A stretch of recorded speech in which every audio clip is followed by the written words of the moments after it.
President అండి. ఈరోజు మరి వారాంత కూడికలో భాగంగా ఉపవాస ప్రార్థన మనము మరి ప్రార్థనాపూర్వకంగా స్టార్ట్ చేసి ఆరంభించుకుందామండి. ప్రార్థన చేసుకుందాం. ప్రేమల మా తండ్రి, నమ్మకమైన మా దేవ, పరిశుద్ధమైన ప్రభువా, ఈ యొక్క పరిశుద్ధ పాసానికి వందనాలు, స్తోత్రములు. ఈ యొక్క ఉదయకాల సమయంలో ఈ సన్నిధానంలో చేరి ఈ విధంగా ప్రార్థించడానికి మీరు నాకు మార్పించిన సమయానంతరం బట్టి దేవానికి వందనాలు, స్తోత్రములు. ఇదిగో ప్రభువా, మరి ఎలాగో ఉపవాసం ఉండి నీ సన్నిధిలో ప్రార్థన చేయాలో ప్రభావ మరి నీ వాక్యాల ద్వారా మాకును మీరే బయలుపరచండి. దేవా సహాయం చేయండి. ఇదిగో ప్రభావ మరి ఇప్పుడు పాడబోయే పాటల్లో మంచి కంఠస్వరం అనుగ్రహించండి. ఏక మనసు ఏకాత్మ అనుగ్రహించండి. వినగల చెవులు గ్రహించగల మనసులు మాకు అనుగ్రహించండి. దేవా సహాయం చేయండి. ఇదిగో ప్రభా, నిలవబడుతున్న నేను కూడా అల్పుడును, అయోగ్యుడును, అపాత్రుడును. ప్రభావ దయతో నన్ను కూడా మీరు జ్ఞాపకం తీసుకోండి. నా ప్రతి అవిధేతను క్షమించండి. ఈ రక్తంలో కడగండి. నన్ను కూడా పరిశుద్ధపరచండి. దేవా మరి నేను పాటల్లో కూడా ఏకీపించలాగను, వాక్యంలో విని దాని ప్రకారం వాక్యానుసారంగా ప్రార్థించి అనుభవంలోకి నన్ను మీరు నడిపిస్తున్నామని ఈ కూడికి ఆరంభించుకుంటుండగా మీరే సహాయం మీ సన్నిధితో కూడా అనుగ్రహిస్తున్నామని మా ప్రభును ప్రియకుమారుడైన యేసుక్రీస్తు యొక్క పరిశుద్ధ స్తుతించి ప్రార్థించి అడిగి వేడుకుంటున్నాను మా తండ్రి. ఆమేన్. పాట సంఖ్య 570 కొత్త పాటల పుస్తకంలో. పాత పాటల పుస్తకంలో 483. పాట సంఖ్య కొత్త పాటల పుస్తకంలో 570, పాత పాటల పుస్తకంలో 483. అడుగుడి మీరు మన ప్రభు ఇచ్చను. అడుగుడి మీరు మన ప్రభు ఇచ్చను, తప్పక ఇచ్చను. అడిగడి ప్రతివాడు పొందును, అడిగడి ప్రతివాడు పొందును. భక్తులు విశ్వాసముతో ప్రార్థించి పొందిరి. భక్తులు విశ్వాసముతో ప్రార్థించి పొందిరి. వారి జీవితముల నుంచి చూచి, వారి జీవితముల నుంచి చూచి ఈ మేలు కొరకై ప్రార్థించి పొందు. మీ మేలు కొరకై ప్రార్థించి పొందు. అడుగుడి మీరు మన ప్రభు ఇచ్చను, తప్పక ఇచ్చను. అడుగుడి ప్రతివాడు పొందును, అడుగుడి ప్రతివాడు పొందును. మనలో తన శక్తి కొలది అనుగ్రహించును. మనలో తన శక్తి కొలది అనుగ్రహించును. ఊహకు మించి చేయు దేవునిని, ఊహకు మించి చేయు దేవునిని మీ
అడిగడి ప్రతివాడు అడిగడి ప్రతివాడు ఇది వరకు మీరేమియో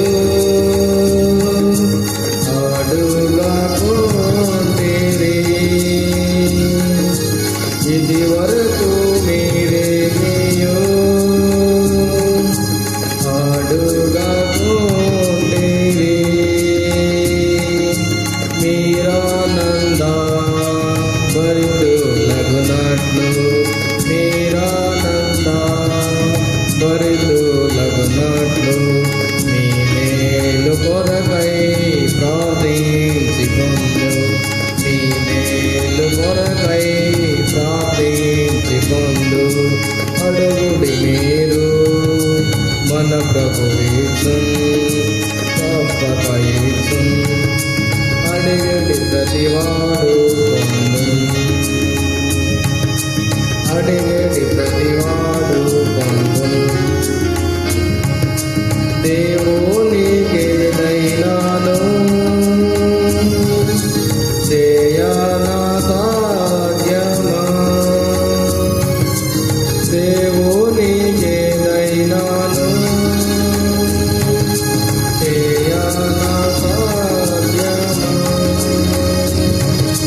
సర్వశక్తి గల మన దేవునడిగి సర్వశక్తి గల మన దేవునడిగి ప్రభు మహిమా కొరకై ప్రార్థించుకొందు ప్రభు మహిమా కొరకై ప్రార్థించుకొందు అడుగుడి మీరు మన ప్రభువిచ్చున్ తప్పక ఇచ్చున్ అడిగడి ప్రతివాడు పొందును అడిగడి ప్రతివాడు పొందును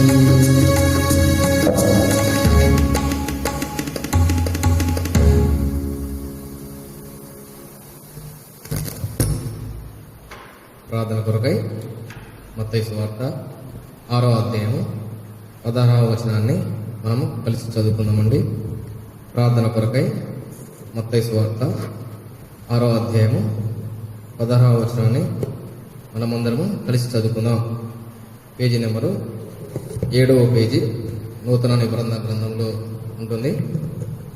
ప్రార్థన కొరకై 16వ వచనాన్ని 17వ వచనాన్ని మనమందరము 16, 17, 18 ఈ 3 వచనాలని మనమందరము కలిసి చదువుకుందాం. మీరు ఉపవాసం చేయనప్పుడు వేషధారుల వలె దుఃఖముఖములై ఉండబడి తాము ఉపవాసము చేయుచున్నట్లు మనుష్యులకు కనబడవలెనని వారు తమ ముఖమును వికారం చేసుకుందరు. వారు తమ ఫలము పొందియున్నారని నిశ్చయముగా మీతో చెప్పుచున్నాను. ఉపవాసం చేయుచున్నట్టు మనుషులకు కనబడవలనని కాక రహస్యమున్న నీ తండ్రికే కనబడవలనని నీవు ఉపవాసం చేయనప్పుడు నీ తల అంటుకొని నీ ముఖము కడుక్కొనుము. అప్పుడు రహస్యమందు చూస్తున్న నీ తండ్రి నీకు ప్రతిఫలం ఇచ్చును. ప్రభు సాయ నిమిత్తమే చిన్న ప్రార్థన చేసుకుందామండి. ప్రేమల మా తండ్రి, నమ్మకమైన మా దేవ, పరిశుద్ధమైన ప్రభువ, మీ యొక్క పరిశుద్ధ ప్రసనికి వందనాలు, స్తోత్రములు. ఈ యొక్క ఉదయకాల సమయంలో ప్రభా ఉపవాస కూడిక మరి మేము ఎలాగో ఉపవాసం ఉండి ప్రభా నీ సన్నిధిలో ప్రార్థించాలి, దేని వరకు ప్రార్థించాలో ప్రభా మీరు మాకు స్పష్టంగా ఈ వాక్యం ద్వారా మాకు మీరు బయలుపరచండి. ఏ విధంగా మరి యుక్తంగా ఎలాగో ప్రార్థన చేయాలో మీరే మాకు నేర్పించండి. ఆనాడు శిష్యులకు మీరు నేర్పిస్తూ వచ్చినారు, ఈనాడు మరి మీ శిష్యులుగా మేము కూడా ఉంటూ వచ్చినాం. ప్రభా మీరే జ్ఞాపకం చేసుకొని మరి మత్తయి సువార్త 6:16 మీ యొక్క వాక్యాన్ని విరిచి నా మా కొరకై మీరు వడ్డిస్తున్నామని దేవా సహాయం చేస్తున్నామని ప్రభా ఇక ప్రభా మరి వాక్యం ఇది ప్రజలని వారు మరి నన్ను నేను కాలేజ్ చేసుకుంటున్నా మీరే సహాయం అనుకరిస్తున్నామని మరి ప్రభా నా ప్రతి అవిధేతను క్షమించి నీ రక్తంలో కడగండి, నన్ను పరిశుద్ధపరచండి, పవిత్రపరచండి. ప్రభా నీ వాక్యాన్ని బోధించడానికి కానీ ఈ వాక్య పరిచరించడానికి కానీ ఎటువంటి యోగ్యత అర్హత ప్రభా నాలో లేదయ్యా. దేవా మరి మీరు బలపరిస్తేనే తప్పించి ప్రభా నేనేమీ చెప్పలేను. ప్రభా మరి మీరే జ్ఞాపకం చేసుకొని నాకు కూడా మీరు సహాయం అనుకరిస్తున్నామని మా ప్రభును ప్రియకుమారుడైన యేసుక్రీస్తు యొక్క పరిశుద్ధ నామమున స్తుతించి ప్రార్థించి అడిగి వేడుకుంటున్నాను మా తండ్రి, ఆమేన్. మత్తయి సువార్తలో ఎలాగూ ప్రార్థన చేయాలి, అంటే ఉపవాస ప్రార్థన ఎలాగూ చేయాలి అని చెప్పేసి ఉపవాసం చేయనప్పుడు మరి వేషధారణలో ఉండకూడదని, మనుషులకు కనబడకూడదని, మన ముఖాన్ని వికారం చేసుకోకూడదని, అదేవిధంగా ఉపవాసం ఉంటే రహస్యం ఉన్న తండ్రి మాత్రమే, దేవుడు మాత్రమే మరి కనబడాలని, అప్పుడు తండ్రి మనకు ప్రతిఫలం ఇస్తాడని ఇది మనకు అంతా క్లియర్గా తెలిసిందే. అనేక సార్లు కూడా ఈ యొక్క వాక్యాన్ని మనం మరి విన్నవారిగాను చూసిన వారిగాను ఉంటూ వచ్చినాము. అయితే ఇక్కడ ఉపవాసం యొక్క ఆవశ్యకత మరి ఈ దినాన ఈరోజు చూసుకున్నట్లయితే దేవుడు నాకు ఇచ్చిన యొక్క తలంపును ఆధారం చేసుకున్నట్లయితే మరి నేను ప్రార్థన చేసినప్పుడు ప్రభా ఎందుకు మరి ఉపవాసం ఉండాలి, ఎలాగ ఉండాలి, ఇప్పుడున్న పరిస్థితుల ప్రకారం ఎలాగో ఉపవాసం ఉండాలి, మరి ఏంటిది పరిస్థితి అని నేను ఒకసారి ప్రభువుని గోజాడుతూ వచ్చినప్పుడు ప్రభు నాకు ఒక వాక్యం చూపిస్తూ వచ్చినాడు. మరి ఆ దినాలు ఎలాగున్నాయో ఈ దినాలు కూడా అలాగనే ఉన్నాయి. అప్పుడు ఎలాగో విశ్వాసులైన వారు మరి ప్రార్థన చేస్తున్నారో ఇప్పుడు కూడా మరి విశ్వాసులైన వారు యాజ్ ఇట్ ఈజ్గా కొద్దిగా మార్పు, అంతే. ఆ మార్పును ఏంటిదో మనం ఈ యొక్క వాక్యం ద్వారా చూసుకుందాము. మరి ఎందుకు ఉపవాసం ఉండాలి ఈ దినాన, ఈ యొక్క ఉదయకాల సమయంలో మనం ఎందుకు ఉపవాసం ఉండాలో కొన్ని లేఖనాలు మనం ఆధారం చేసుకొని మరి చూసుకుందామండి. 50 గ్రంథము 1వ అధ్యాయము. ఇక్కడ ఉపవాసం యొక్క ఆవశ్యకత చెప్తూ వచ్చినాడు. మరి మనం కూడా మరి మనం ఎందుకు ఉపవాసం ఉండాలి అక్కడ శిష్యులకు చెప్తూ వచ్చినాడు. ఉపవాసం ఉండి మీరు మరి ప్రార్థన చేయండి అని చెప్తూ వచ్చినాడు. శిష్యులకి ఎలాగో చేయాలో చెప్తూ వచ్చినాడు. ఈనాడు మరి మనం ఎందుకు ఉపవాసం ఉండాలి అని చెప్పేసి 50 గ్రంథము 1వ అధ్యాయము 13, 14 వచనాలు కనుక మనం ఒకసారి చదువుకున్నట్లయితే, నేను చదువుతాను. యాజకులారా, గోనె పట్ట కట్టుకొని అంగలార్చుడి, బలిపీఠం వద్ద పరిచర్య చేయవారిలారా రోదనము చేయడి, నా దేవుని పరిచారకులారా గోనె పట్ట వేసుకొని రాత్రి అంతయు గొడవుడి, నైవేద్యమును పానార్పణమును మీ దేవుని మందిరమునకు రాకుండా నిలిచిపోయెను. ఉపవాస దినం ప్రతిష్ఠించుడి, వ్రతదినం ఏర్పరచుడి, యెహోవాను బతిమాలుకొనుటకై పెద్దలను దేశమును జనులందరూ మీ దేవుడైన యెహోవా మందిరంలో సమకూర్చుడి. ఇక్కడ చూసినట్లయితే ఎందుకు ఉపవాసం చాటించాలి అని చెప్పేసి ఆ దినాన కనుక చూసుకున్నట్లయితే అక్కడ ఒక సింపుల్గా చూసినట్లయితే నైవేద్యమును పానార్పణమును మీ దేవుని ఆలయంలోకి, దేవుని మందిరంలోకి రాకుండా నిలిచిపోయినాయి. అప్పుడు ఆ దినాలలో ఆ యొక్క 50 యొక్క పరిస్థితిలో ఆ దినాలలో చూసినట్లయితే మరి దేవుని యొక్క మందిరానికి నైవేద్యమును పానార్పణలు ఏం చేసినాయట, రాకుండా నిలిచిపోయినాయి. మరి ఎందుకు నిలిచిపోయినాయి అంటే అక్కడ మొదటి అధ్యాయంలో మరి 4, 3, 4, 5 సంగతులు చూసినట్లయితే దొంగలి పురుగులు వచ్చి మిడతలు తినివేసినాయి, మిడతల నుంచి తినివేసినాయి పసర పురుగులు తిన్నవి, పసర పురుగులు తిన్న వాటిని చెడ పురుగులు తినివేసినాయి.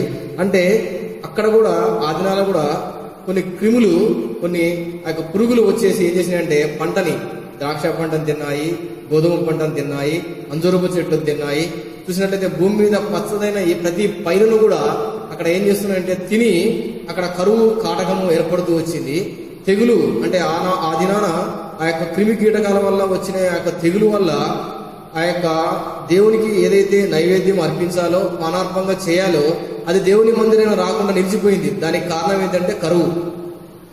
దాని పరిస్థితి ఏంటంటే ఆ కరువు ఎందుకు వచ్చింది అంటే ఇక్కడ ఈ యొక్క మిడతలు, గొంగలి పురుగులు, పసరు పురుగులు, చీడ పురుగులు వచ్చి ఏం చేసినాయి అంటే పచ్చని పైరు పంటని అన్నింటినీ కూడా తినివేసినాయి. మరి ఈనాడు దాన్ని బట్టి వారు ఏం చేసినారంటే ఉపవాస దినం ప్రతిష్ఠించుడి, దేవుని మందిరం ఆలయంలోకి రాకుండా ఏం చేసినాయి అంటే పరిస్థితులు మరి నిలిచిపోయినాయి అని చెప్పేసి దేవుని వాక్యం సెలవిస్తూ వచ్చింది. ఈనాడు మందిరం మూయబడుతూ వచ్చింది. మరలా ఇది 2వసారి. ఒకసారి ఆల్రెడీ లాక్డౌన్లో మనం మూయబడుతూ వచ్చినాము.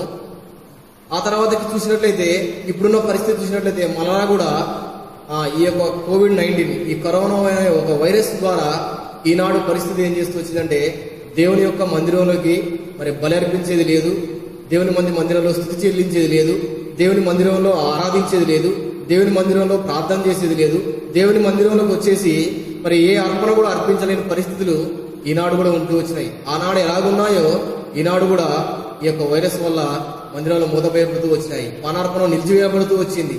ఆనాడికి ఈనాడికి పెద్ద తేడా ఏమీ లేదు. కాకపోతే మనం ఏం చేయాలి అని దేవుడు సెలవిస్తూ వచ్చినాడు. అసలు ఎందుకు ఉపవాసం ఉండాలి అని దేవుడు సెలవిస్తున్నాడని ఆలోచన చేసినట్లయితే ఇందు కొరకై దేవుని మందిరానికి వచ్చే పరిస్థితి లేదు కాబట్టి దీని కొరకై మనం ఏం చేయాలట, మరి ఉపవాసం ఉండాలని దేవుడు సెలవిస్తూ వచ్చినాడు. ఉపవాస దినం ప్రతిష్ఠించుకోండి.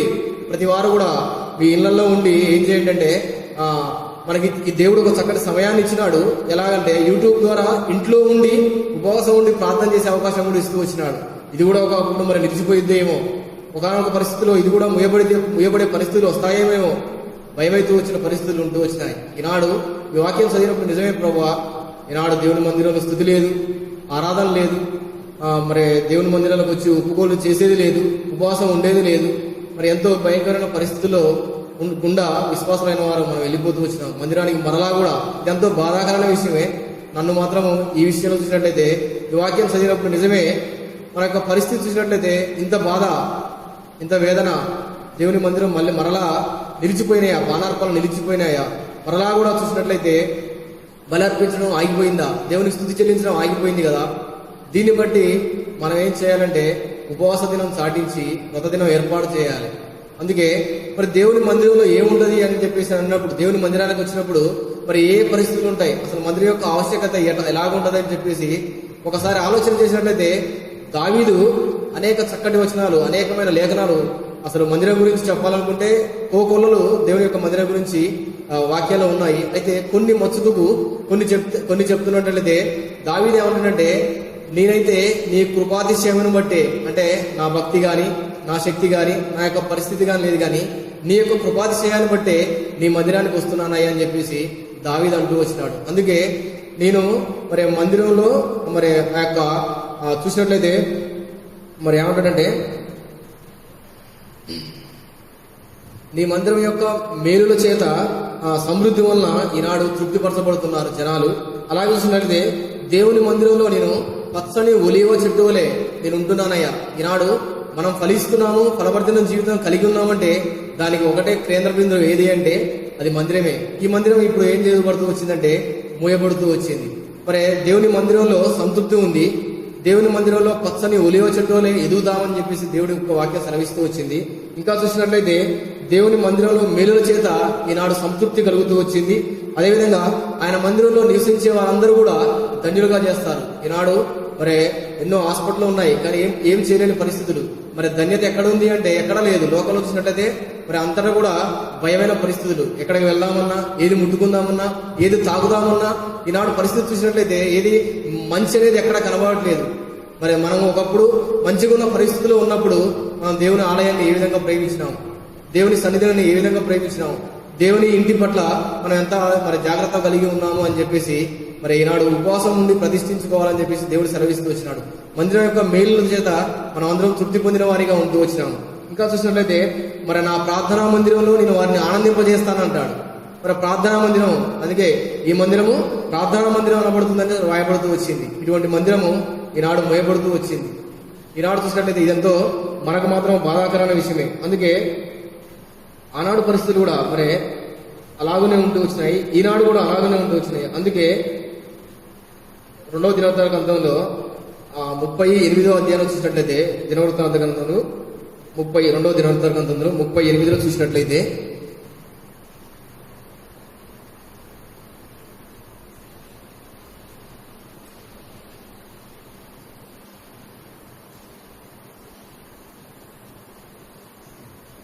ఇటువంటి పరిస్థితి ఎందుకు వచ్చింది అని చెప్పేసి మనం కనుక ఒకసారి ఆలోచన చేసినట్లయితే, ఆనాడు మన పితరులైన వారు మీ పితరుల వలె మీరు అవిధేయులు కాక యెహోవాకు లోబడి ఆయన శాశ్వతముగా పరిశుద్ధపరిచిన ఆయన పరిశుద్ధ మందిరంలో ప్రవేశించి మీ దేవుడైన యెహోవా మహోగ్రతం మీ మీద నుండి తొలగిపోనట్లు ఆయనను సేవించుడి. మీరు యెహోవా వైపు తిరిగిన ఎడల మీ సహోదరుల ఎడలను మీ పిల్లల ఎడలను చెర తీసుకుని పోయిన వారికి కనికరం పుట్టును. వారు ఈ దేశంలో తిరిగి వచ్చెదరు. మీ దేవుడైన యెహోవా కరుణాకటాక్షం గలవాడు గనక మీరు ఆయన వైపు తిరిగిన ఎడల ఆయన మీ యందు ప్రసన్నుడగును. ఈనాడు ఎక్కడికి రావాలట? పరిశుద్ధ మందిరంలోకి, పరిశుద్ధపరిచిన పరిశుద్ధ మందిరంలోకి ప్రవేశించాలి. ఆ ప్రవేశం ఇప్పుడు ఉందా అంటే ఆ ప్రవేశం ఇప్పుడు మూయబడుతూ వచ్చింది. ఎందుకు మూయబడుతూ వచ్చిందంటే మన యొక్క అవిధేయతే. ఇది ఎంతైనా దేవుని సన్నిధిలో ఉపవాసం ఉండి నిజమే ప్రభా మరలా ఈ యొక్క మందిరం మూయబడటం మన అవిధేయతే, మన లోబడనంలోని తనమే. తర్వాత చూసినట్లయితే మన యొక్క మరి చూసినట్లయితే ఇక్కడ చూసినట్లయితే ఈనాడు చూసినట్లయితే మరి మరలా ఆయన ఒక తిరిగి తెరుస్తాడు. ఎప్పుడు అంటే మనం ఆయన సన్నిధానంలో మరి ఈ యొక్క అవిధేయతను తీసివేయబడాలని, మన యొక్క లోబడతనాల్ని దేవుడు తీసివేయాలని, మనం వ్రతదినం పాటించుకొని ఉపవాసం ఉండి ఆయన సన్నిధిలో మరి ప్రార్థన చేసినట్లయితే మరలా పరిస్థితులు ఆయన ఏం చేస్తారట, మీ యందు ప్రసన్నుడగును.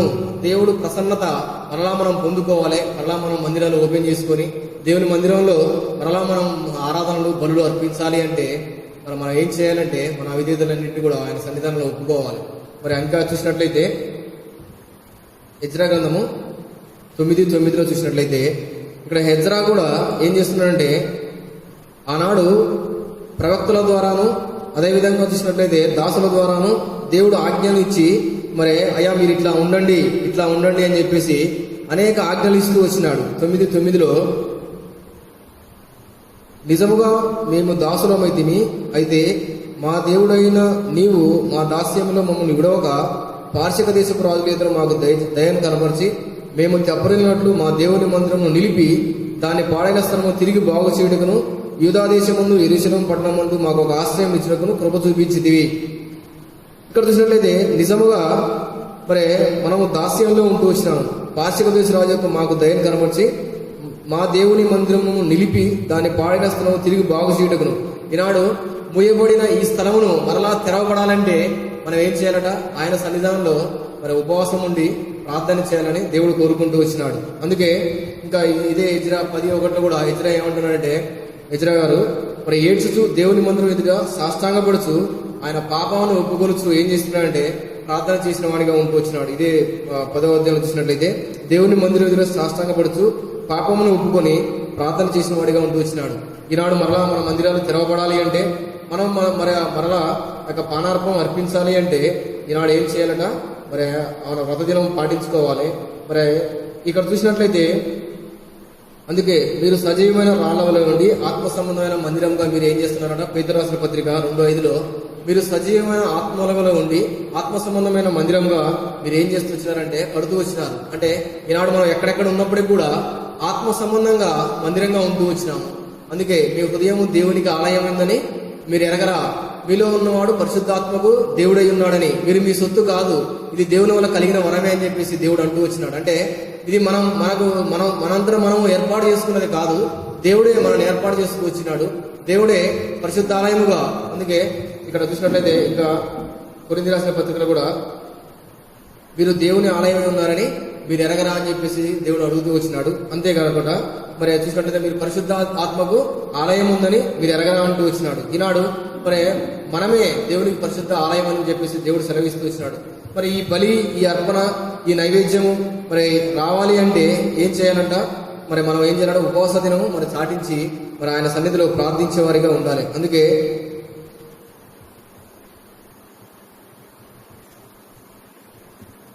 కీర్తన గ్రంథము 40వ అధ్యాయము 6వ వచనం చూసినట్లయితే, కీర్తన గ్రంథము 40వ అధ్యాయము 6వ వచనం చూసినట్లయితే,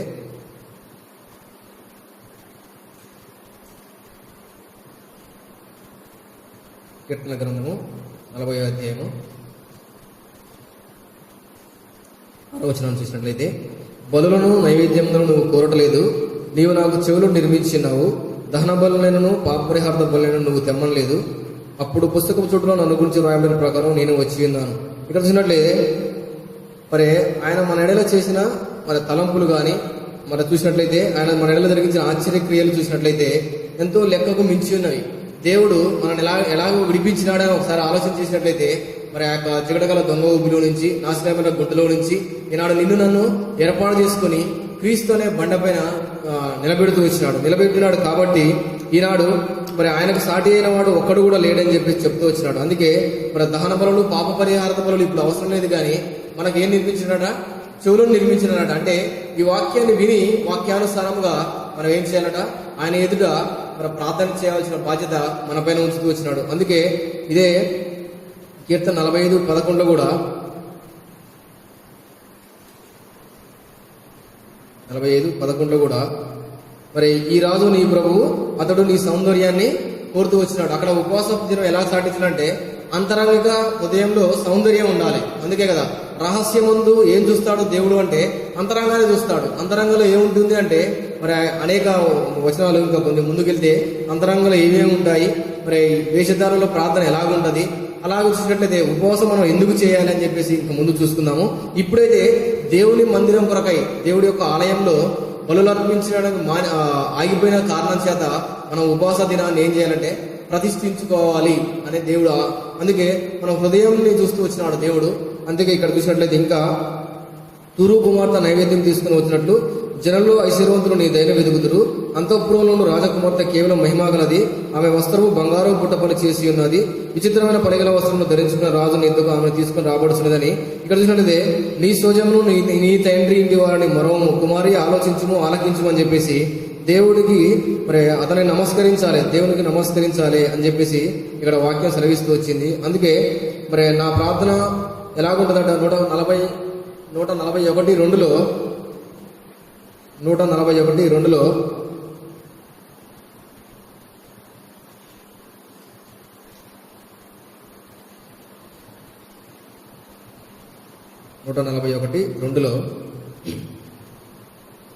నా ప్రార్థన ధూపములను నేను చేతులెత్తున సాయంకాలం నైవేద్యములను నీ దృష్టికి అంగీకారములగును గాక. ఇక్కడ చూసినట్లయితే మనం మొరపెడితే దేవుడు ఏం చేస్తాడు, అంగీకరిస్తాడు. అయితే ఇక్కడ దావీదు అదే ఉంటున్నాడు, నా ప్రార్థన ధూపం వలె. ఈనాడు ధూపం వేయలేని పరిస్థితులు ఉంటూ వచ్చినాయి, అది మానిపోయిన పరిస్థితులు ఉంటూ వచ్చినాయి. అయితే నేను చేతులెత్తున సాయంకాలం నైవేద్యాలే ఉంటాయంటున్నాడు. ఈనాడు నైవేద్యం కూడా చేయలేని పరిస్థితిలో మరి చేతులెత్తి ప్రార్థన చేయాలని, ధూపం అంటే కూడా మనం అనేక సార్లు చూసుకుంటూ వచ్చినాము. దేవుని సన్నిధిలో ప్రార్థించడం అని మరి మనం అనేక సార్లు చూస్తూ వచ్చినాము. మరి ఈ ధూపము ఈ నైవేద్యం ఇప్పుడు ఏం చేస్తుందంటే మూయబడుతూ వచ్చింది. ఎందుకు మూయబడుతూ వచ్చిందంటే ఇర్మియా రాసిన గ్రంథంలో కూడా 14వ వచనంలో చూసినట్లయితే ఇర్మియా 14:7-12 చూసినట్లయితే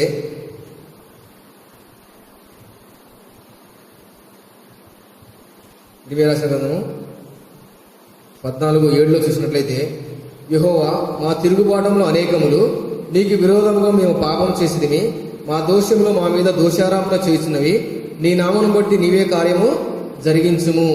ఎందుకు ఇది మానిపివేయడానికి కారణం ఏంది, ఇప్పుడు ఎందుకు ఉపవాస దినం ప్రతిష్ఠించుకోవాలి అంటే ఇది మన యొక్క తిరుగుబాటే. మన తిరుగుబాట్లు ఎన్ని ఉన్నాయంటే అనేకములు ఉన్నాయని దేవుడి గ్రంథం సెలవిస్తూ వచ్చింది.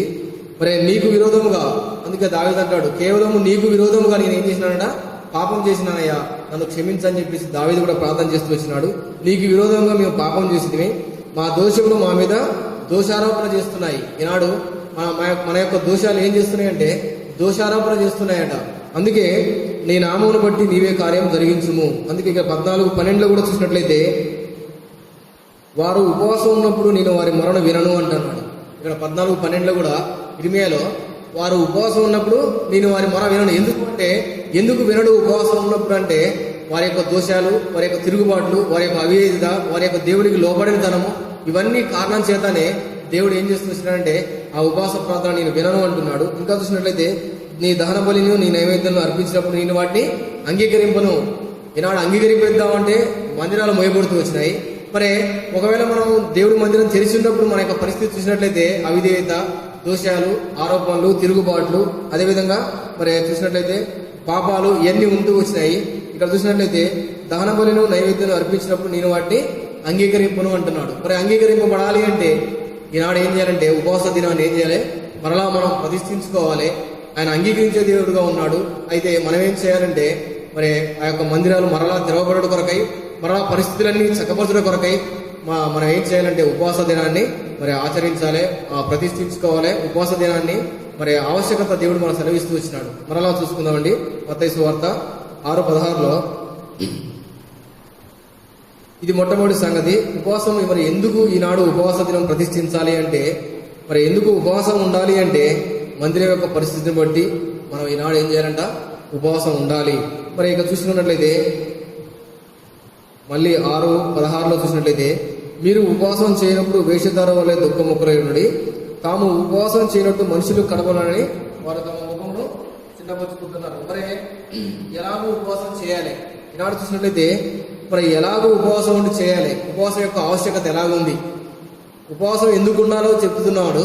మరి ఉపవాసం ఎలాగుండి చేయాలి, ఎలాగుండి చేస్తే దేవుడు మనకు ఆ యొక్క ఉపవాస దినాన్ని, అంటే ఇక్కడ గోనెపట్ట కట్టుకోమంటున్నాడు. మరి గోనెపట్ట ఎందుకు కట్టుకోవాలి అని చెప్పేసి ఆలోచన చేసినట్లయితే అది ఎంతో తగ్గింపుతనం. అందుకే నెహెమ్యా కూడా 1వ అధ్యాయంలో ఆ యొక్క మందిరం యొక్క గుమ్మములు కాల్చబడి, ఆ యొక్క పునాదులు కూల్చబడి చూసినప్పుడు కొన్ని దినములు ఏం చేసినాడట, దుఃఖంతో మోకాళ్ళ మీద ఉండి ఉపవాసం ఉండి ఏం చేసి చూసినాడంటే ఆయన ప్రార్థించిన వాడిగా ఉన్నాడు. అయ్యో మందిరం యొక్క పరిస్థితి ఏంది, ఇలాగైపోతూ వచ్చింది అని చెప్పేసి ఆయన కూడా గోనెపట్ట కట్టుకున్న వాడిగా ఉంటూ వచ్చినాడు నెహెమ్యా గారు. అలాగే చూసినట్లయితే మరి ఇంకా ఏం చేసినాడు అంటే ఈ యొక్క నెహెమ్యా గ్రంథము 9వ అధ్యాయము, నెహెమ్యా గ్రంథము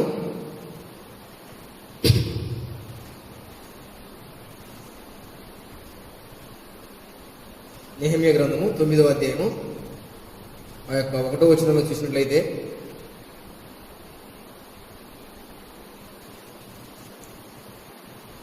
ఈ నెల 24వ దినమందు ఇశ్రాయేలీయులు ఉపవాసం ఉండి గోనెపట్టు పట్టుకుని తల మీద ధూళి పోసుకుని కూడి వచ్చిరి. ఇశ్రాయేలీయులు అన్యజనులలో ప్రత్యేకించిన వారై నిలబడి తమ పాపమును తమ పితరుల పాపమును ఒప్పుకొనిరి. మరియు వారు ఒక జాము సేపు తామున్న చోటన నిలవబడి తమ దేవుడైన యెహోవా ధర్మశాస్త్ర గ్రంథమును చదువుచూ వచ్చిరి. ఒక జాము సేపు తమ పాపమును ఒప్పుకొనుచు దేవుడైన యెహోవాకు నమస్కారం చేస్తూ వచ్చిరి. ఈనాడు ఇది ఎంతగా ఉపవాసం ఉన్నారంటే ఒక జాము మొత్తం కలిపితే ఒక రోజు అవుతుంది. అంటే ఒక రోజు మొత్తం కూడా వీరు మొట్టమొదటిగా ఒక రోజు మొత్తం కూడా ఉపవాసం ఉన్నారు, గోనెపట్ట కట్టుకున్నారు, తల మీద ధూళి పోసుకున్నారు, ఎంతగానో తగ్గింపుతనం కలిగి ఉన్నారు. కలిగి ఉండమే కాదు, ఒక జాము సేపు కూడా వారి పాపాలను ఏం చేస్తూ వచ్చినారంటే ఒప్పుకుంటూ వచ్చినారు. నిజమే ప్రభా, ఇది నా అవిధేయతను బట్టే వచ్చింది. ఈ కరోనా వచ్చినా, మందిరాలు మోయబడుతూ వచ్చినా, ఇంకా ఏ పరిస్థితులు వచ్చినా కూడా ఈనాడు నా అవిధేయతను బట్టి వచ్చిందని చెప్పేసి ఒక జాము సేపు వారు ఏం చేస్తూ వచ్చినారంటే ఉపవాసం ఉంటూ వచ్చినారు. మరి మరలా ఒక జాము సేపు అంటే ఒక 12 గంటలు వారు ఉపవాసం ఉన్నారు. ఒక 12 గంటలు ఏం చేస్తూ వచ్చినారంటే ఆ యొక్క దేవుని యొక్క గ్రంథాన్ని చదువుతూ ధ్యానిస్తూ వచ్చినారు. ఈనాడు మనకిచ్చిన 24 గంటల్లో ఈనాడు మరి ఎన్ని గంటలు మనం దేవుని కొరకై ఉపవాసం ఉంటూ వచ్చినాము? మరి ఈనాడు ఎన్ని గంటలు దేవుని కొరకై మనము మరి ప్రార్థన సమయాన్ని కేటాయించుకుంటూ వచ్చినాము అనేది ఇది మన ఎవరికి వారికి వ్యక్తిగతంగా చూసినట్లయితే నిజమే. ఈ వాక్యం చదివినప్పుడు ఎంతో బాధ అనిపిస్తూ వచ్చింది. నిజమే, మందిరం యొక్క పరిస్థితిని బట్టి మందిరం విడిపింపబడాలని, మందిరం కొరకై ఈనాడు ఉన్న ఈ యొక్క ఆరాటం చూసినట్లయితే, నెహెమ్యా గారికి ఉన్న ఆరాటం చూసినట్లయితే ఈనాడు మరి మందిరం గురించి ఆ యొక్క దావీదుకు ఆనాడు, తర్వాతకి నెహెమ్యాకు ఆ దినాలలో చూసినట్లయితే వీరిద్దరికి ఉన్న ఆ యొక్క ఆశ కానీ, ఆ యొక్క ఆరాటం కానీ, ఆ యొక్క పరిస్థితి కానీ మరి ఈనాడు చూసినట్లయితే మన మందిరాల పట్ల ఆశ తగ్గిపోతూ వచ్చింది, ప్రార్థన పట్ల ఆసక్తి తగ్గిపోతూ వచ్చింది, ఉపవాసం పట్ల అసలు ఉపవాసము ఎలాగుండాలో కూడా తెలియకుండానే ఆ జీవితాలు గడిచిపోతున్న పరిస్థితులు కనబడుతూ వచ్చినాయి. మరి ఇక్కడ మనకు సెలవిస్తూ వచ్చినాడు నెహెమ్యా. ఒక జాము సేపు వారు ఏం చేస్తూ వచ్చినారంటే ఉపవాసం ఉంటూ వచ్చినారు. ఒక జాము సేపు వారు ఏం చేస్తూ వచ్చినారంటే దేవుని యొక్క గ్రంథాన్ని ధ్యానిస్తూ వచ్చినారు. ఈనాడు మరి మనం ఎలాగున్నాము, అలాగున మనం కూడా మన పాపాలను ఒప్పుకుంటూ అలాగున కనీసం ఒక జాము సేపు లేకపోయినా ఒక గంట సేపు, ఒక 2 గంటల సేపు దేవుని గ్రంథాన్ని ధ్యానించి ఒక 3 గంటలు 4 గంటలు ఒక పూట ఉపవాసం ఉండాలని దేవుడు మనకు సెలవిస్తూ వచ్చినాడు. ఇంకా చూసినట్లయితే ఎస్తేరు గ్రంథంలో కూడా, ఎస్తేరు గ్రంథంలో 4వ అధ్యాయంలో హామాను యొక్క కుట్రను బట్టి ఆ యొక్క యూదులందరూ కూడా నశింపజేయాలని ఒక తాకీదు వచ్చినప్పుడు, ఆ తాకీదును బట్టి ఆ తాకీదు ఇంత శీఘ్రంగా ఎలాగొచ్చిందని చెప్పేసి ముర్దకై తెలుసుకున్నప్పుడు, ముర్దకై కూడా అసలు ఎక్కడున్నాడా, పట్టణం మధ్యలోకి వచ్చినాడు, గోనెపట్ట కట్టుకుంటున్నాడు, ఉపవాసం ఉండి ధూళి పోసుకుంటూ ఏం చేస్తూ వచ్చినాడంటే ప్రార్థన చేస్తూ వచ్చినాడు. ఈ ప్రార్థన చేయడం వినబడింది. ఎక్కడుందంటే ఎస్తేరు ఆ యొక్క అంతఃపురంలో రాణిగా ఉండి ఎస్తేరు వినబడింది. ఎస్తేరు వినబడ్డప్పుడు ఈ ఎస్తేరు ఏం చేస్తుందంటే బట్టలు పంపించి, అయ్యా నువ్వు గోనెపట్టను తీసివేయి, నువ్వు ఒక ఉపవాస దినం పాటించకుండా మానిపివేయి, నువ్వు బట్టలు కట్టుకో అని చెప్పినప్పుడు నువ్వు చేస్తే ఉపవాసం చేసి నువ్వు రక్షింపబడినట్టు, ఒకవేళ నువ్వు కూడా యూదురాలువే, ఒకవేళ నువ్వేమైనా తప్పింపబడతావేమో నువ్వు అనుకుంటున్నావేమో అని చెప్పేసి నువ్వు కూడా రక్షింపబడాలంటే నువ్వు కూడా ఏం చేయాలట, ఉపవాస దినాన్ని పాటించాలని చెప్పేసి అని యూదులందరి కొరకు ఏం చేస్తూ వచ్చినాడంటే ముర్దకై ఎంతగానో క్రయం చెల్లిస్తూ వచ్చినాడు. అయితే మరి నువ్వు ఈ దిక్కు నుంచి కాకపోతే దేవుడు ఇంకో దిక్కు నుంచి కూడా సహాయం చేస్తాడని చెప్పేసి ముర్దకై చెప్పినప్పుడు ఎస్తేరు కూడా ఈ మాటను గ్రహిస్తే యూదులందరి యొక్క క్షేమార్థమై ఈనాడు ఏం చేస్తూ వచ్చిందంటే ఎస్తేరు కూడా 3 దినములు అన్నపానములు బంద్ చేసి ఉపవాసం ఉండి ఏం చేస్తూ వచ్చిందంటే తను తన చెలికత్తెలు తన యొక్క పరిస్థితులంతా గోనెపట్ట కట్టుకొని ఉపవాసం ఉండి ఏం చేస్తూ వచ్చినారంటే ప్రార్థన చేసిన వారిగా ఉంటూ వచ్చినారు. ఎస్తేరు కూడా మరి అంతఃపురంలో ఉంది, నాకేముంది, నాకు నేను బాగానే ఉంటాను కానీ అనుకోలేదు. మరి 3 దినాలు తన పనికత్తులతో సహా కూడా ఏం చేస్తూ వచ్చిందంటే ఉపవాస దినం చాటిస్తూ వచ్చింది. ఎందుకంటే యూదులందరూ నశించిపోతూ వచ్చినారు. ఈనాడున్న పరిస్థితులు కూడా మనం బాగానే ఉన్నామని అనుకోవడానికి పరిస్థితులు కాదు. ప్రపంచంలో చూసినట్లయితే ఈ కరోనా మహమ్మారి ఇప్పటికి 2 కోట్లకు పైచీలుగా అనేకుల్ని పొట్టను పెట్టుకుంటూ వచ్చింది. అనేకులు నశించిపో 2 కోట్ల పైగా కరోనా వచ్చిన పేషెంట్లే ఉంటూ వచ్చినారు. అనేక మంది లక్షల మంది చనిపోయిన వారి లెక్కలో ఉంటూ వచ్చినారు. ఈనాడు మనం క్షేమమే అనుకుని ఉండే పరిస్థితి లేదు. వారందరి కొరకై ఈనాడు మరి వారు యూదులు కాకపోయినప్పుడే కూడా, అన్ని జనులుగా ఉన్నప్పుడే కూడా, దేవుని ఎరగనప్పుడే కూడా మరి ఏ ఒక్క ఆత్మ కూడా నశించి నరకానికి పోవాలని దేవుడి చిత్తం కాదు. అంతటా మారు మనసు పొంది దేవుడు రక్షించుకోవాలని చెప్పేసి దేవుడి కోరికే. అందుకే ఏ ఒక్క ఆత్మ కూడా నశించిపోవద్దని చెప్పేసి ఆత్మల యొక్క భారంతో మనం కూడా ఏం చేయాలంటే ఆ యొక్క ఎస్తేరు మొదటగా చేసిన మాదిరిగా మనం కూడా తగ్గించుకొని మరి మనం కూడా మన పాపాలను ఒప్పుకుంటూ ఉపవాసం ఉండి ఆయన సన్నిధిలో మరి గోజాడాలని చెప్పేసి చూస్తూ వచ్చినాడు. అందుకే మరి యోనా కూడా ఆ యొక్క నినివే పట్టణం యొక్క పరిస్థితి ఘోరంగా ఉన్నప్పుడు యోనా గారు కూడా ఏం చేసినారంటే మన నినివేకు పొమ్మంటే ఆయన తార్షీసుకు వెళ్ళి గౌరవించినప్పుడు మనకందరికీ తెలిసిందే. ఆ ఓడలో తుఫాన్ రావడము, ఆయన సముద్రంలో వేయబడడం, చేపగర్భంలో 3 దినాలు ఆయన ఉపవాసం ఉంటాం. 3 దినాలు ఉండి ఆ చేపగర్భంలో ఉండి బయటికి వచ్చినప్పుడు ఆ యొక్క నినివే పట్టణం 1 దినమంత ప్రయాణం అంత దూరము నినివే పట్టణానికి నడుచుకుంటూ వెళ్ళి ఏం చేస్తాడంటే ఆ దేవుని ఉగ్రత రాబోతూ వచ్చింది, మరి మీరు మీ యొక్క అవిధేయతలన్నింటినీ నినివే బహుఘోరమైన పాపంలో ఉంటూ వచ్చిందని ప్రకటన చేసినప్పుడు ఆ యొక్క రాజు మొదలుకొని సామాన్యుడి వరకు కూడా అక్కడ ఎంతో చక్కగా రాయబడుతూ వచ్చింది. ఆ యొక్క నినివే ఆ యొక్క యోనా గ్రంథంలో రాజు మొదలుకొని సామాన్యుడి వరకు కూడా ఏం చేస్తూ వచ్చినారంటే ఉపవాసం ఉంటూ వచ్చినారు. రాజు కూడా తాను తగ్గించుకుంటూ గోనె పట్ట కట్టుకుని ఉపవాసం ఉండి ఏం చేస్తూ వచ్చినారంటే దేవుణ్ణి వేడుకున్న అన్యుడు వారు దేవుని ఎరగని వారు అయినప్పుడు కూడా వారు ఏం చేస్తూ వచ్చినారంటే వ్రత దినాన్ని పాటిస్తూ వచ్చినారు, ఉపవాస దినాన్ని ఆచరిస్తూ వచ్చినారు. వారే కాదు, వారి యొక్క బర్రెలు, గొర్రెలు, ఎడ్లు, వారి యొక్క సమస్తము పశువులన్నీ కూడా ఏం చేస్తున్నాయట మేత మేయలేదని రాయబడుతూ వచ్చింది. ఈనాడు ఉన్న పరిస్థితులు ఆనాడు ఎలాగున్నాయో ఈనాడు కూడా లోకమంతంతటికి కూడా ఏమొచ్చింది అంటే ఆ యొక్క COVID-19 వచ్చింది. ఈ పరిస్థితులన్నింటిని బట్టి మనం ఏం చేయాలి అంటే మనం కూడా ఆ యొక్క ఉపవాస దినాన్ని చాటించాల్సిన ఆవశ్యకత ఎంతైనా ఉంటూ వచ్చింది. మనం కూడా దేవుని సన్నిధిలో గోజాడాలి. ఒకవేళ ఆయన గోజాడాలన్నట్లయితే మరి ఇక్కడ అదే అంటున్నాడు, మిమ్మల్ని మీరు తగ్గించుకుని ప్రార్థన చేసినట్లయితే చేస్తానన్న కీడు చేయక ఆయన ఏం చేస్తాడట మేలు చేసే దేవుడుగా ఉన్నాడని దేవుడి గ్రంథం రాయబడుతూ వచ్చింది. ఈనాడు మరి అందుకే హిజ్కియా కూడా ఆ యొక్క అశ్షూరు రాజు వచ్చి అయ్యా మరి ఒక లెటర్ పంపించినప్పుడు హిజ్కియా కూడా ఏం చేస్తారంటే దేవుని మందిరానికి వెళ్ళి దేవుని సన్నిధిలో ఆ యొక్క ఉత్తరాన్ని పరిచి ఏం చేస్తారంటే ఉపవాసం ఉండి ప్రార్థన చేస్తాడు. దేవుని మందిరంలో ప్రార్థన చేస్తే దేవుడు కూడా చేస్తాడన్న కీడు చేయక ఆ యొక్క అశ్షూరు రాజుని ఏం చేస్తాడంటే విడిపించిన వాడిగా ఉంటూ వచ్చినాడు. మరి హిజ్కియా కూడా ఎంతగానో తగ్గించుకుంటూ ప్రార్థన చేస్తూ వచ్చినాడు. ఎలాగో అంటే మరి ఇది ఎటువంటి దినము అంటే శ్రమయు శిక్షయు దూషణయు గల దినం అని చెప్పేసి ఆయన మరి పిల్లలు పుట్టుతూ వచ్చిన కానీ కనులకు శక్తి చాలదు. మరి మనకి ఇప్పుడు ఈనాడు చూసినట్లయితే ఈనాడు కూడా మన దినాలు ఎలా ఉన్నట్టే శ్రమ దినాలుగా ఉంటూ వచ్చినాయి, మరి శిక్షించే దినాలుగా ఉంటూ వచ్చినాయి, మరి దూషించే దినాలుగా ఉంటూ వచ్చినాయి. మరి వారి దేవుడు ఏమైనాయి ఈనాడు మరి చూసినట్లయితే అనేకులు అన్ని జనులు ఈనాడు మన యొక్క దేవుని బట్టి మరి వారి దేవుడు ఏమైనా ఈ పరిస్థితులు ఎలాగొచ్చినాయి అని చెప్పేసి అనేకులు అనేక విధాలుగా దప్పిపడిచిన పరిస్థితులు కూడా లేకపోలేదు. అయినప్పటికీ కూడా మనం ధైర్యం తెచ్చుకొని మనం ఉపవాసం ఉండి ఆయన సన్నిధిలో కన్నీటితో ప్రార్థన చేయాల్సిన ఆవశ్యకత ఉంది. ఆనాడు హిజ్కియా కూడా తన బట్టలు చెప్పుకొని గోనెపట్ట కట్టుకొని యెహోవా మందిరానికి పోయి ఆ యొక్క ఉత్తరాన్ని పరిచి ఏం చేస్తూ వచ్చినాడంటే ప్రార్థన చేసిన వాడిగా ఉంటూ వచ్చినాడు. ఈనాడు నేను కూడా అలాగున్నా. అందుకే కాబట్టి నిలిచిన శేషం కొరకు ఈనాడు మనం ఏం చేయాలంట హెచ్చైన ప్రార్థన చేయాలి. ఆనాడు హిజ్కియా చేసినాడు, నిలిచిన శేషం కొరకై హెచ్చైన ప్రార్థన చేస్తూ వచ్చినాడు. ఈనాడు నేను కూడా ఈ యొక్క నిలిచిన శేషమంతరి కొరకై మనం ఏం చేయాలట హెచ్చైన ప్రార్థన చేసేవారిగా ఉండాలి. అలాగనే ఇంకా చూసినట్లయితే మత్తయి సువార్త 6:16 ఇది రెండో సంగతి. ఎందుకు మరి ఉపవాసము ఉన్నాము, ఉపవాసం ఉండి ఎలాగో ప్రార్థన చేయాలంటే మనల్ని మనం తగ్గించుకొని ప్రార్థన చేయాలి. అందుకే 1 పేతురు రాసిన పత్రిక 3వ అధ్యాయము 15వ వచనం చూసినట్లయితే పేతురు రాసిన పత్రిక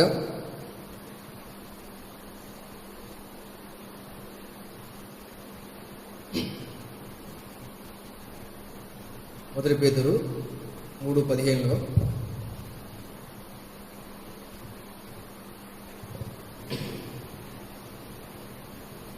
నిరపరమైన మనస్సాక్షి కలిగిన వారై మీలో ఉన్న నిరీక్షణ గురించి మిమ్మల్ని హేతు అడుగు ప్రతివానికిని సాత్వికంతోనూ భయముతోనూ సమాధానం చెప్పుటకు ఎల్లప్పుడూ సిద్ధముగా ఉండి మీ హృదయమునందు క్రీస్తును ప్రభువుగా ప్రతిష్ఠించుడి. అప్పుడు మీరు దేని విషయమై దుర్మార్గులని దూషింపబడుదురో దాని విషయమై క్రీస్తునందున మీ సత్ప్రవర్తన మీద అపనింద వేయవారు సిగ్గుపడుదురు. చూసినట్లయితే ఇక్కడ క్రీస్తును ప్రభువుగా ఈనాడు ఉపవాసం ఉంటున్నాం అంటే ఎందుకు ఏమి ప్రతిష్ఠించుకోవాలంటే క్రీస్తుని ఉపవాసం ఉండి ఆయన మన హృదయంలో ప్రతిష్ఠించుకునే వారిగా ఉండాలి. అలాగుంటే మరి ఈనాడు సాత్విక మనసుతో మనం ఎవరైనా అడిగినప్పుడు కూడా మనం ఏం చేయొచ్చట వారికి జవాబు చెప్పవచ్చు అని చెప్పేసి దేవుడి గ్రంథం సెలవిస్తూ వచ్చింది. అందుకే రోమీ రాసిన పత్రిక 9:27 రోమా 9:27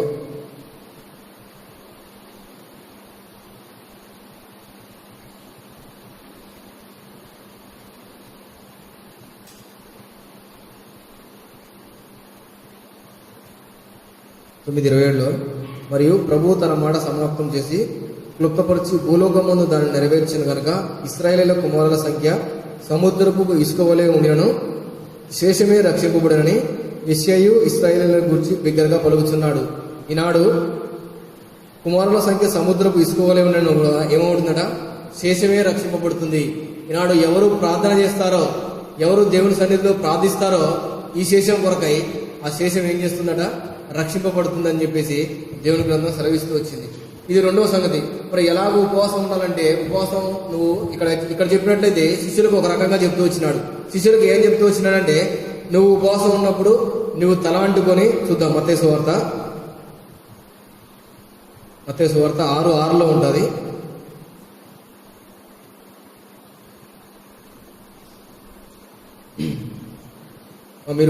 మీరు ఉపవాసం ఉన్నప్పుడు ప్రార్థన చేయనప్పుడు మీరు గదిలోనికి వెళ్ళి తలుపు వేసుకొని రహస్యమందున నీ తండ్రికి ప్రార్థన చేయము.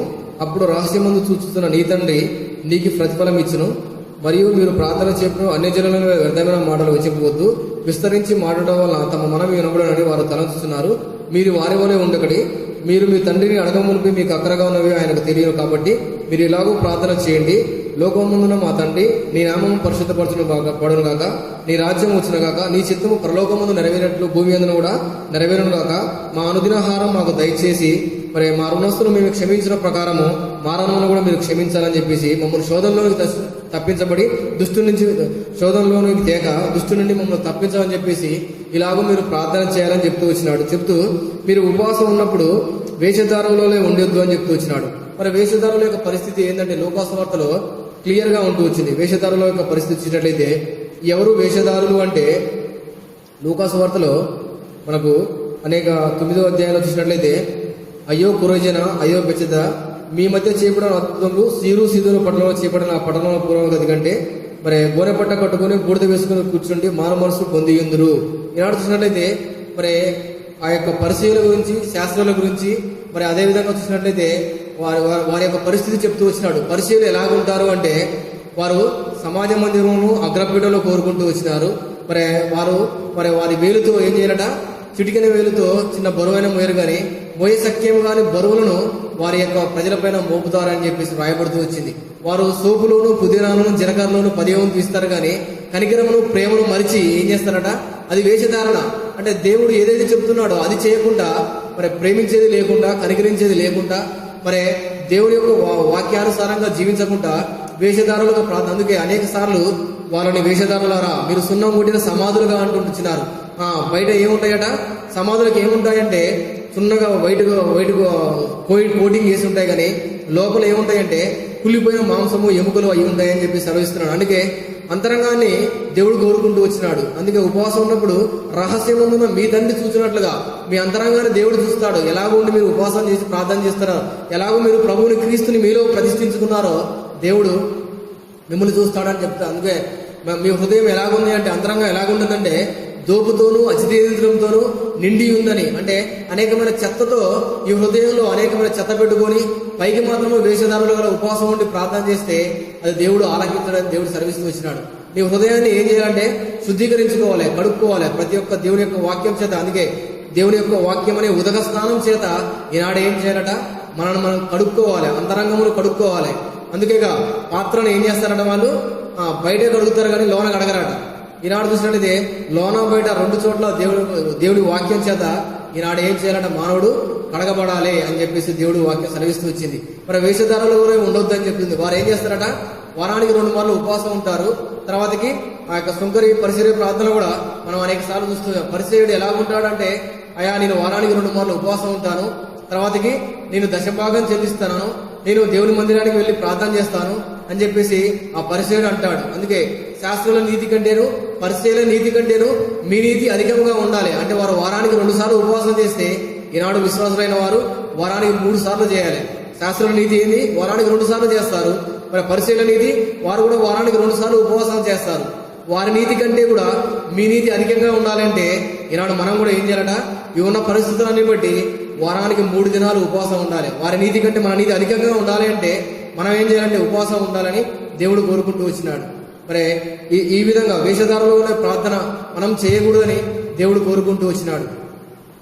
మరి ప్రార్థన ఎలాగూ చేయాలో, దేని కొరకు చేయాలో సెలవిస్తూ వచ్చినాడు. మొదటగా దేవుని మందిరం కొరకు చేయాలని సెలవిస్తూ వచ్చినాడు. మరి ఎలాగో చేయాలంటే మనం తగ్గించుకొని మన పాపాలను ఒప్పుకొని గోనెపట్ట కట్టుకుని ఉపవాసం ఉండి ఆయన సన్నిధి ఆయనని ప్రతిష్ఠించుకొని ప్రార్థన చేయాలని దేవుడు సెలవిస్తూ వచ్చినాడు. ఇంకో 3వ చూసినట్లయితే వేషధారుల వలె ఆ యొక్క పరిశీలుడు శాస్త్రుల వలె కాకుండా మరి వారి నీతి కంటే అధికముగా మన నీతి ఉండాలని చెప్పేసి, మరి ఉండాలి అంటే ఏమేమి రాయబడుతూ వచ్చినాయో ఈనాడు మరి ఉపవాసం ఉండి మనం కూడా ఒక జాము సేపు మరి ఉపవాసం ఉండాలని దేవుడు కోరుకుంటూ వచ్చినాడు. ఈ యొక్క 300 అనుభవంలో ఉండి ఈనాడు నేను ప్రార్థన చేసినట్లయితే దేవుడు ఈ ప్రార్థన ఆలకించే దేవుడుగా ఉన్నాడు. దేవుని యొక్క మందిరం యొక్క ఆవశ్యకత కూడా ఒకసారి చూసుకుంటూ వచ్చినాము. మరి ఈ తలంపులు అన్నింటినీ ఆధారం చేసుకొని మనం కూడా ఏం చేయాలంటే ఉపవాస దినం చాటించి మరి వ్రత దినం ప్రతిష్ఠించుకొని ఉపవాసం ఉండాలి. మనం మొదలుగా మరి మత్తయి సువార్త 6:16 చదువుకొని మరి మనం ప్రార్థనలోకి వెళ్దామండి.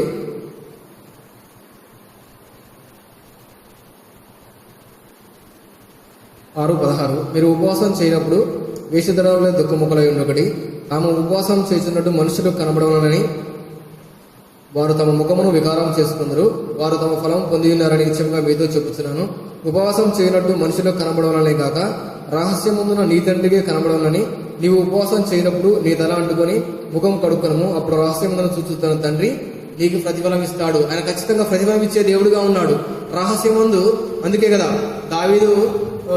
దావీదును అభిషేకించే విషయంలో ఆ యొక్క అన్నదమ్ములు 6 వస్తారు, 7 వస్తారు. 7 వచ్చినప్పుడు కూడా అరే ఎవరు చూసినా కూడా సమయాలు ఏమనుకుంటున్నారంటే ఇతడే నేను అభిషేకించిన వాడిని అని చెప్పేసి నేను అభిషేకించే ఆ వ్యక్తిని ఇతడే అని చెప్పేసి సమయాలు అనుకుంటూ వచ్చినాడు. కానీ దేవుడు ఏం చేసినాడంటే అతను కాదు అంటారు. అంటే కడసారి వాడు ఒకడు ఉన్నాడు, వాడు ఎక్కడున్నాడో అడగమని చెప్పినప్పుడు వాడు గొర్రెలు కాస్తూ వచ్చినాడు అంటాడు. దావీదు రూపవతుడై సుందరుడై చిన్నవాడిగా ఉంటూ వచ్చినాడు. అయితే దేవుడు దావీదు హృదయాన్ని చూస్తూ వచ్చినాడు. కానీ ఇక్కడ సమయాలు మాత్రం ఏం చేస్తూ వచ్చినాడంటే ఇక అన్నలు చూస్తూ వచ్చినాడు. వారు ఎత్తుగా మరి వారు మిలిటరీ మ్యాన్స్ కాబట్టి ఆ యొక్క ఎత్తులు స్వరూపం బాహ్య స్వరూపం చూస్తూ వచ్చినాడు. కానీ దేవుడు ఏం చేస్తూ వచ్చినాడంటే అంతరంగాన్ని చూసే దేవుడుగా ఉంటూ వచ్చినాడు. మరి దావీదుని చూస్తూ వచ్చినాడు. ఈనాడు మన హృదయాన్ని కూడా దేవుడు చూసే దేవుడుగా ఉంటూ వచ్చినాడు. ఈనాడు ఎత్తును వాటిని మనం లక్ష్యం చేసే పరిస్థితి లేదు. కానీ మరి అంతరంగంలో హృదయాన్ని దేవుడు కోరుకుంటూ వచ్చినాడు. మరి అంతరంగంలో దేవుడు శుద్ధీకరణ కోరుకుంటూ వచ్చినాడు. అలాగున మనం శుద్ధీకరించుకొని ఉపవాసతను ప్రతిష్ఠించుకొని ప్రభువుని క్రీస్తుగా మనం హృదయంలో ప్రతిష్ఠించుకొని మనము కూడా సమయం ఉపవాసం ఉండి ప్రార్థన చేద్దాము. ప్రార్థన చేస్తే దేవుడు ఖచ్చితంగా అంతరంగంగా హృదయాన్ని చూసే దేవుడు కాబట్టి మనకు తగిన ప్రతిఫలము ఆయన శీఘ్రముగా దయచేయను. దేవుడు ఇచ్చిన వాక్యాన్ని దీవించిన గాక. ప్రార్థన చేసుకుందామండి. ప్రార్థన అంశాలు మరి అనేకం మనకు తెలియబడుతూ వచ్చినాయి. అనేకుల కొరకు మరి ఈ యొక్క కోవిడ్ యొక్క పరిస్థితుల కొరకు ప్రార్థన చేయండి. అలాగే పృథ్వీ కొరకు ప్రార్థన చేయండి. ఇంకా చూసినట్లయితే కరోనా ఎఫెక్ట్స్ ద్వారా ఉన్న సేవకులు ఉన్నారు, వారి కొరకు ప్రార్థన చేయండి. మనకు ప్రార్థన లిస్ట్ ఇచ్చినారు. ఆ లిస్టులో ఉన్న ప్రార్థన అవసరాలు అన్నిటి కొరకై మీరు భారంగా ప్రార్థన చేస్తారని మరి మన చివరి ప్రార్థన చేసుకుందామండి. ప్రేమల మా తండ్రి, నమ్మకమైన మా దేవ, పరిశుద్ధమైన ప్రభా, నీకు పరిశుద్ధ పాసానికి 4 స్తోత్రములు. ఇదిగో ప్రభా, వివిధ కాల సమయంలో ప్రభా మరి నేను కూడా అనేక సార్లు మానవ తలంపుతోని మానవ ఆలోచనలతోని మరి నీ సన్నిధిలో ప్రార్థించిన వాడిగా ఉంటూ వచ్చినానయ్యా. ప్రభా నా విధేయతను కూడా క్షమించండి. నిజమే ప్రభా, నేను కూడా అనేక సార్లు వేషధారణగా మళ్ళీ ప్రార్థించిన వాడిగా ఉంటూ వచ్చినాను. నా అంతరంగం ప్రభా నిజమే దోపుతోనూ అజితేంద్రంతోనూ అనేకమైన కల్మషంతోనూ నన్ను కూడా నా అంతరంగంలో ఉంటూ వచ్చింది. దయతో ప్రభా నా అంతరంగాన్ని మీరు శుద్ధీకరించండి. నా పాపాలను నేను ఒప్పుకుంటుండగా ప్రభా కృపించండి. నా దోషములు నా పాపములు మితిలేనిగా ఉంటూ వచ్చినాయి. మరి ఆనాడు నెహెమ్యా పరిస్థితి కూడా మరి ఇశ్రాయేలీల పాపములు ఒప్పుకుంటూ వచ్చినాడు. ఒక జాముసేపు వారు పాపములు ఒప్పుకుంటూ ఒక జాముసేపు దేవుని యొక్క గ్రంథాన్ని ధ్యానించిన వారిగా ఉంటూ వచ్చినారు. ఈనాడు ప్రభా నేను కూడా అనేక సార్లు నీ గ్రంథాన్ని ధ్యానించలేని వాడిగా ఉంటూ వచ్చినానయ్యా. దయతో ప్రభా నా విధేయతను కూడా క్షమించండి. దేవాని రక్తంలో కడగండి, నన్ను పరిశుద్ధపరచండి. మరి ఉపవాస దినం యొక్క ఆవశ్యకత నిజమే ప్రభా. ఈనాడు నీ మందిరం యొక్క పరిస్థితులన్నీ కూడా మూయబడుతూ వచ్చినాయి. మరి ఎందుకంటే నన్ను బట్టే ప్రభా, మమ్మల్ని బట్టే ఈ యొక్క అవిధేయత, మా యొక్క అవిధేయతను బట్టి ఈ యొక్క మందిరాలు మూయబడుతూ వచ్చినాయి. నీ యొక్క మందిరంలోకి పానార్పణం కానీ నైవేద్యాలు కానీ బలులు కానీ నీ సన్నిధిలో ప్రార్థించలేని పరిస్థితులు ఈనాడు ఉంటూ వచ్చినాయా. ఆనాడు కూడా మరి యొక్క కరువు కీటకాలు పరిస్థితులను బట్టి ఉంటూ వచ్చినాయి. ఈనాడు కూడా ఈ యొక్క వైరస్ వల్ల ఇలాగ ఉంటూ వచ్చినాయ్యా. దయతో ప్రభా ఈ యొక్క మరి వైరస్ ప్రభావాలన్నింటినీ కూడా మీరే తీసివేయండి అయ్యా. దేవా మరొకసారి నీ లోకాన్నంతటిని కూడా పరిశుద్ధపరచండి. నీ యొక్క నామం శక్తిగల నామం, నీకు అసాధ్యమైంది ఏదీ లేదు. దేవా మీరే కనికరించండి, పరిస్థితులన్నీ చక్కపరచండి. దేవా ప్రపంచంలో ఈ యొక్క కరోనా వైరస్ని ప్రభావ మీరు సంపూర్ణంగా నిర్మూలించండి. మా దేశాన్ని, మా గ్రామాన్ని, మా మండలాన్ని, మా పట్టణాన్ని, మా జిల్లాని కూడా మీరు స్వస్థపరచండి. ఈనాడు ప్రతి ఒక్క విలేజ్లో కూడా ఈ యొక్క కరోనా ఎఫెక్ట్స్ ప్రభావ విపరీతంగా వచ్చిన పరిస్థితులు ఉంటూ వచ్చినాయా. దయతో మరి జ్ఞాపకం చేసుకోండి మా ప్రియుల వారు, అలాగే అందరూ కూడా ఈ కరోనా బారిన పడకుండా సహాయపడుతున్నామని దేవా కృపించండి. నీ రక్తంలో కడగండి, మా యొక్క ప్రతి అవిధేతను క్షమించండి. దేవా పరిశుద్ధపరచండి. అలాగనే ప్రభావ మరి అనారోగ్యంగా మా ప్రియులందరి కొరకై ప్రార్థిస్తుండగా పేరు పేరున మీరు జ్ఞాపకం తీసుకోండి. ముఖ్యంగా హృదయ కొరకై ప్రార్థిస్తుండగా చక్కటి ఆరోగ్యం అనుగ్రహించండి. అదేవిధంగా ప్రభా మరి అనారోగ్యమైన ప్రతి బిడ్డను కూడా మీరు ముట్టండి, మంచి స్వస్థత అనుగ్రహించండి. దేవా సహాయం చేస్తున్నామని వేడుకుంటున్నాం. ఇదిగో ప్రభా మరి మీరు ప్రార్థన ఆలకించే దేవుడు. నీ మందిరం యొక్క మేలుల చేత మేము తృప్తి పొందుతాము. నీ మందిరం ఆలయంలో మరి నీ మందిరం ప్రార్థనా మందిరం అనబడదని మీరు సెలవిస్తూ వచ్చినారు. నాయన ఈనాడు పరిస్థితులన్నీ కూడా ఇలాగుంటూ వచ్చినాయి ప్రభావ. మరి ఒకసారి జ్ఞాపకం చేసుకోండి. మరి ప్రార్థించే ప్రతి ఒక్క పరిస్థితిని బట్టి మీకే వందనాల స్తోత్రములు. మా పిల్లల వారు కూడా మరి ఎంతో భక్తి శ్రద్ధలతో ఇంట్లో ఉండి ఉపవాస దినం చాటించి మన ప్రభువుని నీ క్రీస్తుని ప్రతిష్ఠించుకొని ప్రార్థించే బిడ్డగా సిద్ధపరచండి. దేవా సహాయం చేస్తున్నామని ప్రభా మీరు నాకు ఇచ్చిన సమయానంతను బట్టి నీకే వేలాది స్థుతులు స్తోత్రములు చెల్లించుకుంటూ మా ప్రభును ప్రియకుమారుడైన యేసుక్రీస్తు యొక్క పరిశుద్ధ నామమున స్తుతించి ప్రార్థించి అడిగి వేడుకుంటున్నాను మా తండ్రి. చివరి ప్రార్థన చేసుకుందామండి. ఆఖరి ప్రార్థన. ప్రభు యొక్క మరి ప్రేమయు, కుమారుడి యొక్క కృపయు, పరిశుద్ధాత్మ యొక్క అన్యోన్య సహవాసము మరి ఇక్కడ చేరి వచ్చిన వారికి, అదేవిధంగా యూట్యూబ్ ద్వారా చూస్తున్న వారందరికీ కూడా ఇప్పుడును ఎల్లప్పుడూ సదాకాలము ఆమేన్. ప్రైజ్ లార్డ్ అండి అందరికీ.